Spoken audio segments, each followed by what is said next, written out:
make it to the biggest event of their careers, you really feel for them. And so, yeah, I'm just so hyped for this. We have the Armageddon. It's just begun. Yeah, Andrey's sticking with his usual laid-back body posture. Right.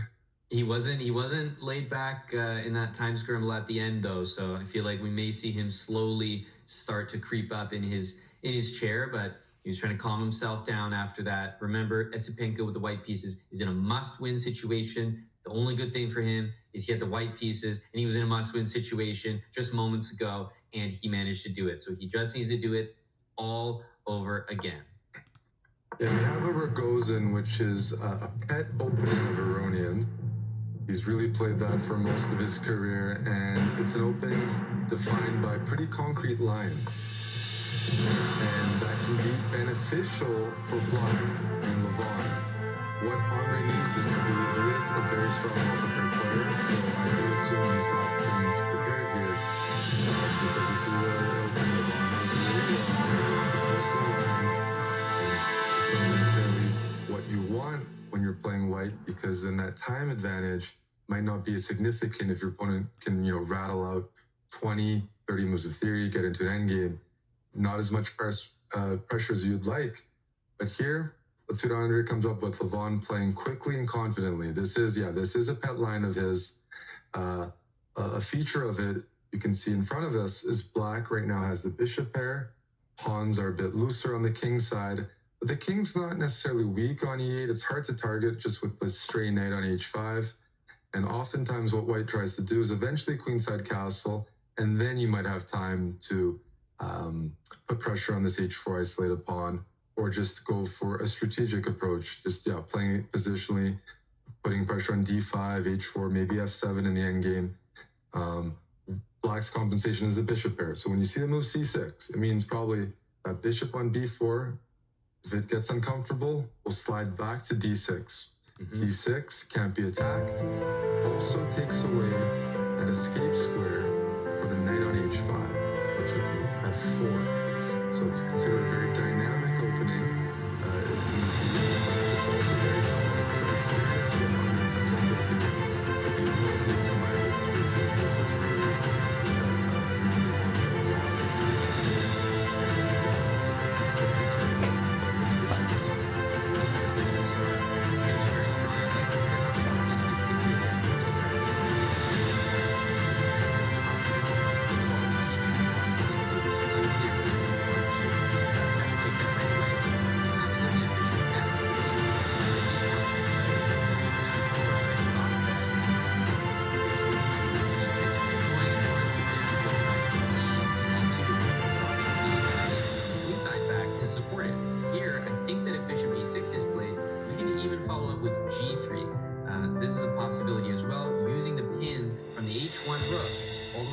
h8.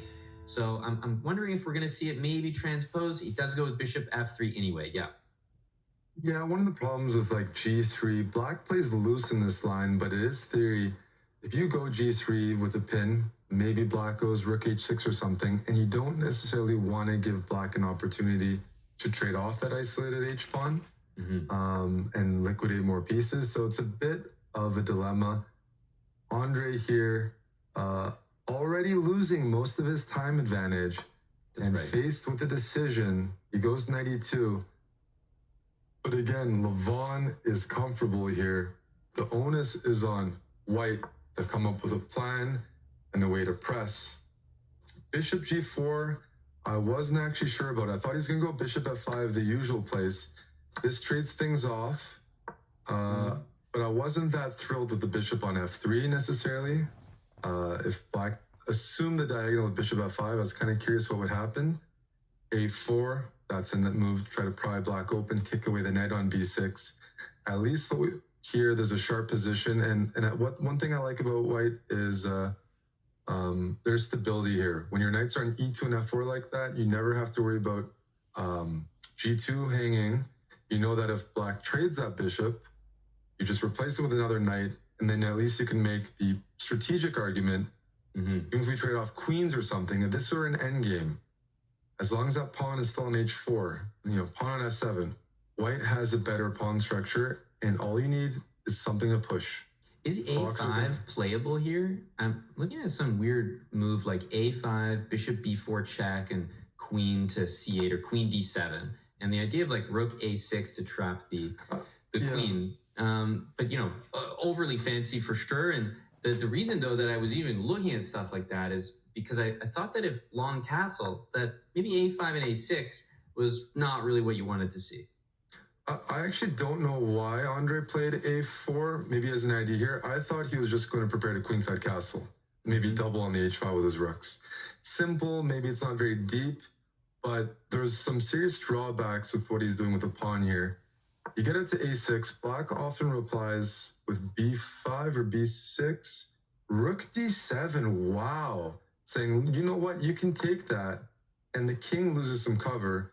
But all of a sudden, white's king will be in trouble if black recaptures the rook and wins b2. Open positions, if Andrey's not careful, his king could find itself in a tough spot because sometimes white queenside castles, then if you do queenside castle, you might be regretting pushing your a-pawn. But the players are playing a sharp position pretty quickly here, really trying to avoid serious time trouble. And well, anyways, for the match situation, yeah, this is anyone's game. Very double-edged. This is just an exciting position regardless. White has a great knight on f4, but it does need support. So it's a great-looking piece, but the knight on e2 has to stay there. So white's in this position where the knight on f4 is covering g2. It's covering or preventing black from playing pawn to h3. And in general, it's just a very, very solid position. The black knight on b6 can't move to a4, c4, d5, d7. It's effectively trapped at the moment. And the bishop on d6 never wants to take the knight because, well, white's just happy to take back. But the pawn on b7 and just that achievement with a4, a5, a6 and taking, I think that's the difference in this position. And it's why I kind of like what Esipenko has here. No, I like Andrey's position. I like the knights on f4. I feel like when you're in an Armageddon situation, you're playing white, you want paths to victory. He's got the endgame ideas where he can play against the weak pawns. He's got the attacking ideas. Kings are on opposite sides of the board. The a file's open. You can maybe target black's king. So he's got attacking ideas. He's got the clock, positional points as well in his favor. So exactly what you want for the situation. Black's position is still fine, but I kind of said like it's up to white to prove something. I'm not sure if black is equal here. The knight on b6 is not a good piece. It has no squares. Yeah. Black's holding everything together tactically almost, or with active pieces, but broken down, not so sure about that. There's a lot of these endgames. Yeah, the h4 pawn is going to be a target. I don't like the a7 pawn. Is an isolated pawn. Look at c6. All of black's pawns are weak. All of black's pawns are weak, and I feel like, is Andrey going to play knight g1, knight f3? Is that an idea? Put a knight on f3 and just try to put pressure on h4. I'm not sure if that's progress or not, because the queen on e4 is very annoying. I even think white can go for queen trades in certain positions, but maybe you wait till later. Andrey's got to watch out for the clock. He's up a little bit right now. And the main decision is he's got his king on f1. He probably doesn't want to go to g1 and maybe pin the g-pawn. But where's the progress that he made? Okay, so the knights have changed a little bit from e2 and f4 to d3 and f4. And what does that mean? Well, on d3 and f4, the d3 knight's probably more impactful than it was on e2. So it's probably a positive shift for Andrey. So I think that's a good idea. Aronian has a knight that's joining the game now as well. Like that knight we were talking about being trapped. All of a sudden, they've switched places. Rook b7, knight d7. The knight can reroute into the game. f8, e6. Maybe also f6 to e4. And things can be kept pretty well defended here. Either rook b6 or bishop c7. That rook on h6 playing double duty. It's a bit clumsy to play knight f8, knight e6. If you have the time, definitely. I think another idea, Andrey might look towards playing rook f3 in some position in the future. Maybe he can then move his knight out of the way and play knight h3 and activate. But I like white's position here. Knight f8, knight e6. Does Levon have time for that? Is Andrey preparing to play knight c5 now? Also, b5 is a potential idea of maybe if knight f8, b5 could be a shot with some like checkmate ideas. Yeah, this looks really good for white. The more I look at it, the dynamic compensation that black is supposed to have for the structure, I don't see it fully. Queen e8 is not a Levon kind of move. It kind of shows he's not too comfortable, but he has to play fast. Yes, what does it allow? Then they can go to f6 now because c6 is defended. They can swing over to g4. This d4 is better than it was on b6. Also, there's an g5. They could be planning on g5 h3, and suddenly there's play that you can't have to deal with.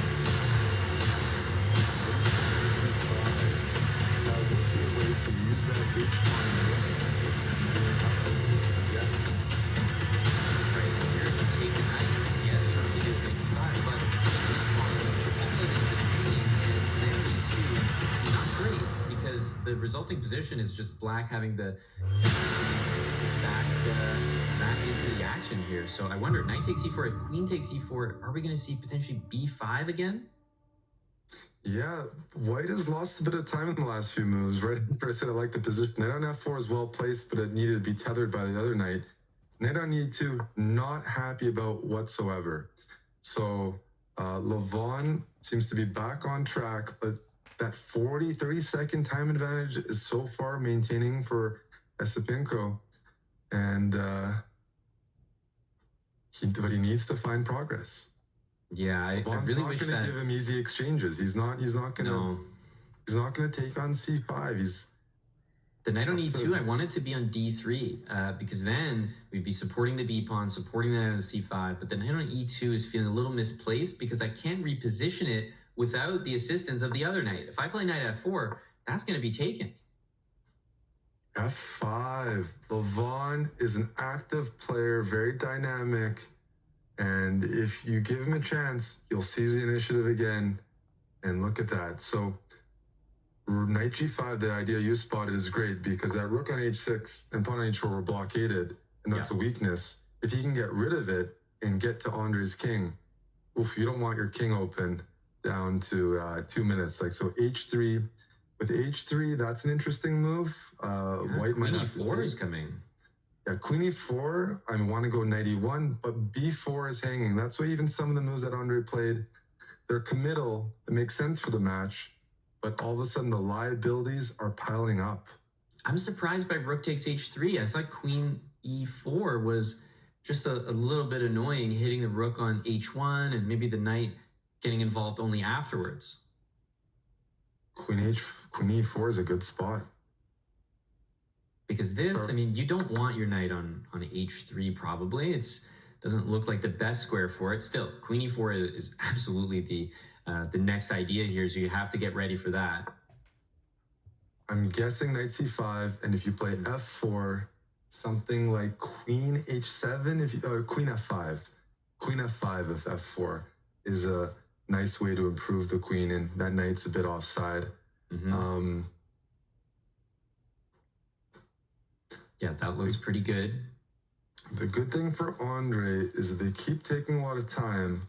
Doesn't need to be winning or much better. So what is white threatening if black plays a slower move like queen h5? I guess like maybe knight d7 comes to mind? Yeah, knight d7. Knight d7 looks nice. He's freezing a little bit here. Gotta get a move out. It's so easy to say. It's so difficult to throw in, like knight a4, repeat. I mean, not quite yet. The queen is watching over c6. Here we go. Knight d7. It threatens the rook with check. Yeah, we might see it on the board. Because also, what is black threatening? Exactly. Queen f3, right? So it's like there's a couple moves until there's a big threat.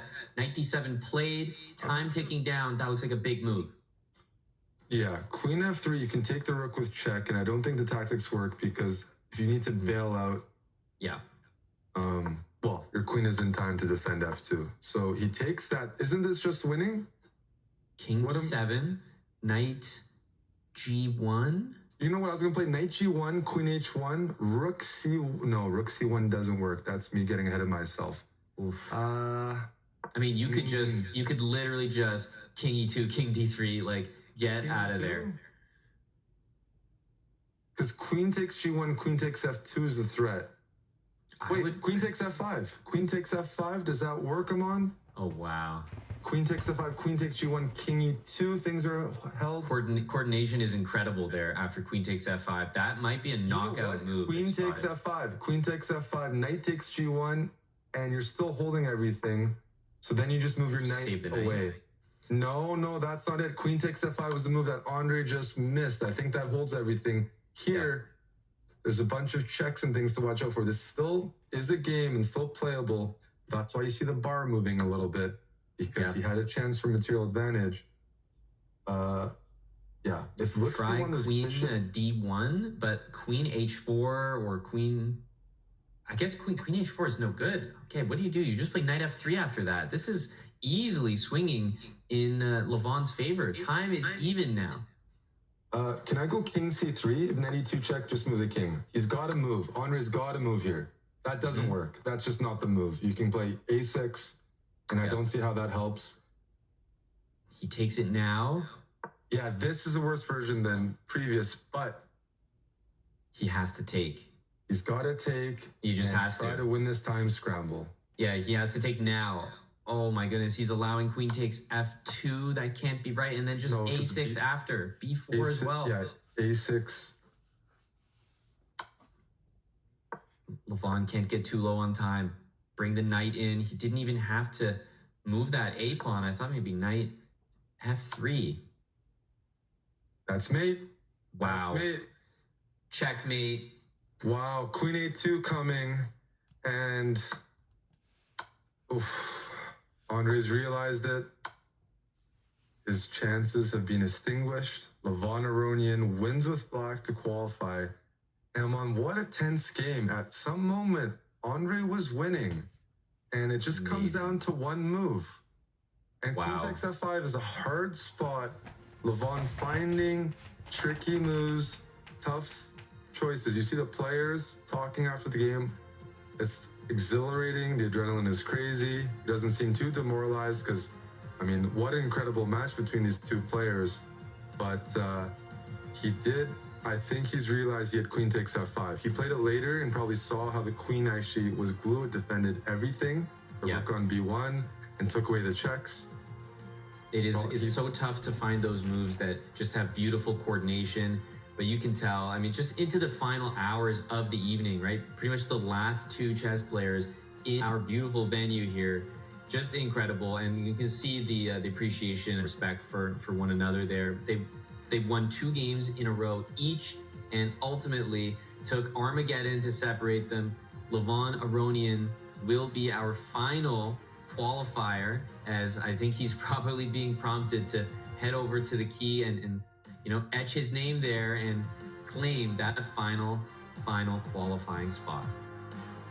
Yeah, it's just tough. You feel like so many of these players were deserving, and we want to watch more of them, but only 4 could make it, and Levon is the last one. There you have it. That means a lot, just slowly seeing that smile set on his face, because he has had quite literally the longest day. He went all the way through the qualifier, Group A, and he's here with Esipenko just, a bit dejected in the background, but I feel like he has a very good attitude about it. What a resilient champion he is as well. Just to come back and give us an Armageddon is incredible. I think, Andrey Esipenko can